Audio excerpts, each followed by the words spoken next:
21 में आपका स्वागत है और मैं हूं आपके साथ मेघा जिन और आप देख रहे हैं खबर दिन भर। आइए नजर डालते हैं आज के कुछ खास खबरों पर। प्रतापगढ़ पुलिस ने तस्करों की करोड़ों की संपत्ति को फ्रीजिंग से बचाने के षड्यंत्र का खुलासा करते हुए 3 आरोपियों को एनडीपीएस एक्ट के तहत गिरफ्तार किया है। पुलिस इस मामले में इनके अन्य साथियों की भी तलाश कर रही है। आपको बता दें, पुलिस ने आरोपियों के कब्जे से कई दस्तावेज भी बरामद किए हैं। एसपी अमित कुमार ने बताया कि प्रतापगढ़ की सालमगढ़ और छोटी सादड़ी थाना पुलिस ने 1 माह पूर्व कुछ तस्करों को गिरफ्तार कर उनके कब्जे से बड़ी मात्रा में मादक पदार्थ और हथियार जब्त किए हैं। एनडीपीएस एक्ट के तहत गिरफ्तार तस्करों के खिलाफ छानबीन के बाद पुलिस को पता चला कि तस्करी के इस कारोबार से इन्होंने करोड़ों की संपत्ति खरीदी है। तस्करी के जरिए कमाई गई संपत्ति को फ्रीज करने के लिए कॉम्पिटेंट अथॉरिटी में पुलिस द्वारा कार्यवाही की गई है, जिसकी सुनवाई जारी है। पुलिस को सूचना मिली कि संपत्ति को फ्रीजिंग से बचाने के लिए घाटोल निवासी सुनील जैन, मोरवन निवासी सुनील बैरागी और पीपल खूंट निवासी प्रकाश पटेल ने तस्करों की सहायता के लिए बैकडेट में किराया नामा और गिरवी नामा के दस्तावेज तैयार करवा रहे हैं, जिससे अथॉरिटी के सामने यह साबित किया जा सके कि यह संपत्ति पूर्व में ही अर्जित की हुई थी तथा उधारी की राशि से निर्माण करवाया गया था।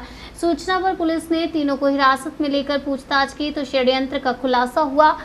पुलिस ने इस मामले में बैकडेट के दस्तावेज को जब्त किया है। पुलिस को यह भी जानकारी मिली कि सुनील जैन तस्करी के कार्य में इन्वेस्टमेंट करता था और कारोबार में जो मुनाफा होता था उसमें से उसका अपना हिस्सा लिया करता था और पुलिस की इस कार्यवाही से छोटी सादड़ी थाना अधिकारी दीपक बंजारा और सालमगढ़ थाना अधिकारी रमेश बंजारा के साथ दामोतर थाना अधिकारी दीपक कुमार की भी महत्वपूर्ण भूमिका रही। पुलिस आरोपियों से पूछताछ में जुटी है।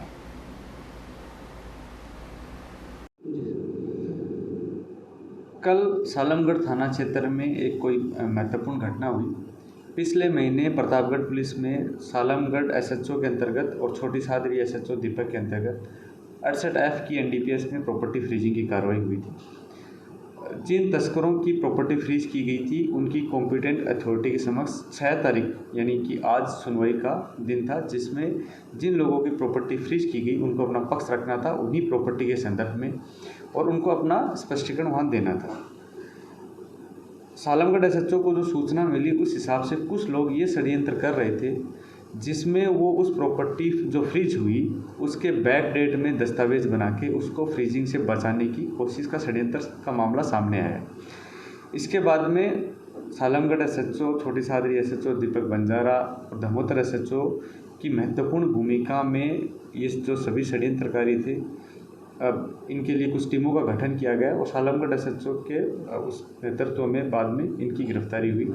सालमगढ़ एसएचओ उसके बाद में कॉम्पिटेंट अथॉरिटी दिल्ली के समक्ष अपना पक्ष रखने को दिल्ली आज जा चुका है।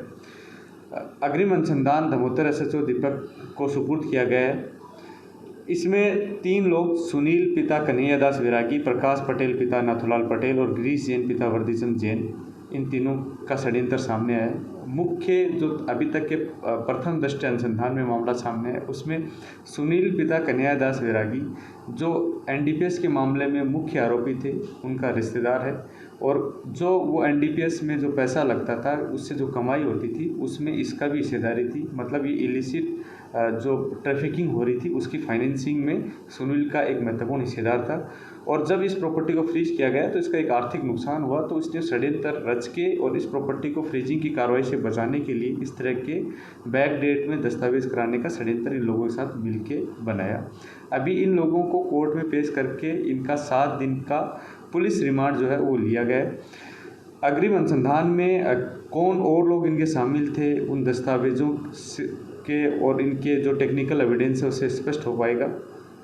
पुलिस सभी ऐसे लोगों को आगाह करती है कि एनडीपीएस तस्करों के साथ में कोई भी व्यक्ति इस तरह की मिलीभगत करता है, तस्करी में उनका सहयोग करता है, उनको शरण देने में सहयोग करता है, उनकी फाइनेंसिंग में सहयोग करता है, उनकी प्रॉपर्टी फ्रीजिंग पुलिस करती है तो उस मामले में सहयोग करता है। एनडीपीएस की सभी धाराएँ संगीन धाराएँ हैं, उनमें भारी सजाएँ हैं। तो सभी लोगों को हम अपील करते हैं कि ऐसे तस्करों का किसी भी मामले में सहयोग ना करें, नहीं तो पुलिस आपके खिलाफ कड़ी विधि संगत कार्रवाई अमल में लाई जाएगी। इन लोगों के खिलाफ हमने 27 से और 29 एनडीपीएस की धारा को जो है लगाया है और अग्रिम कार्रवाई और अग्रिम अनुसंधान से अन्य अगर कोई धाराओं की स्थिति बनती है तो अनुसंधान में स्पष्ट हो पाएगा।